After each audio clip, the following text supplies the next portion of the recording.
ఈయన అసలు పేరు తిన్నడు. ఈయన కన్నప్పగా ఎలా మారాడో చెప్తా వినండి. పంది మాంసాన్ని శివుడికి పెడతాడు. నోటితో నీళ్లని శివలింగం మీద పోస్తాడు. చెప్పు కాలుతో శివలింగం మీద ఉన్న పూలని చెరిపేస్తాడు. ఆ మహాశివుడికి 63 మంది భక్తుల్లో ఈ తిన్నడు ఒక్కడు. ఈయనే భక్త కన్నప్ప. తిన్నడు శ్రీ మహాకాళహస్తి సమీపంలో అడవికి వేటకెళ్లి ఒక పందిని వేటాడి తినడానికి కాల్చుకుంటాడు. నీళ్ల కోసం వెతుకుతూ ఉండగా పక్కనే ఉన్న పూలతో అలంకరించిన శివలింగం కనిపిస్తుంది. ఆ శివలింగాన్ని చూసి అయ్యో శివయ్యకి ఎవరు నైవేద్యం పెట్టలేదని తన దగ్గర ఉన్న పంది మాంసాన్ని పెట్టాలనుకుంటాడు. అంతలోనే మళ్ళీ శివుడు స్నానం చేయకుండా ఎలా తింటాడు అని పక్కనే ఉన్న సరస్సు దగ్గరికి వచ్చి చేతిలో పంది మాంసం ఉందని నోటితో నీళ్లని తీసుకొని శివలింగం దగ్గరికి వచ్చి తన నోటిలో ఉన్న నీటిని శివలింగం మీద పోసి పక్కనే ఉన్న ఆకులతో అలంకరించి తన దగ్గర ఉన్న పంది మాంసాన్ని నైవేద్యంగా పెడతాడు. అలా రోజు చేస్తూ ఉండగా రోజు మాదిరిగానే మళ్ళీ నోటితో నీళ్లని పూలని తీసుకొని శివలింగం దగ్గరికి వచ్చి నోటితో నీళ్లని పోసి పూలతో అలంకరించి తన దగ్గర ఉన్న పంది మాంసాన్ని నైవేద్యంగా పెడతాడు. కానీ శివుడు తినలేదు. నేను పెట్టిన నైవేద్యాన్ని ఎందుకు తినలేదు అని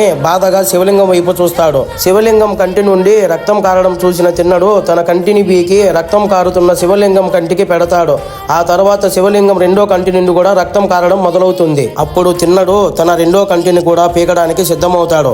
కానీ నేను రెండో కంటిని పీకేస్తే పూర్తిగా గుడ్డివాడిని అవుతాను. అప్పుడు రెండో కన్ను ఎక్కడ పెట్టాలో కనిపించదు అని ఆలోచించి రక్తం కారుతున్న శివలింగం కంటి పైన తన కాలి బటను వేలు పెట్టి తన రెండో కన్ను పీకపోతుండగా అలా శివుడు ప్రత్యక్షమై తన భక్తికి మెచ్చి తన కంటిని తనకు తిరిగి ఇస్తాడు. అలా తిన్నడు భక్త కన్నప్పగా మారాడు. అందుకే శ్రీ మహాకాళహస్తి పైనే భక్త కన్నప్ప గుడి కూడా ఉంటుంది.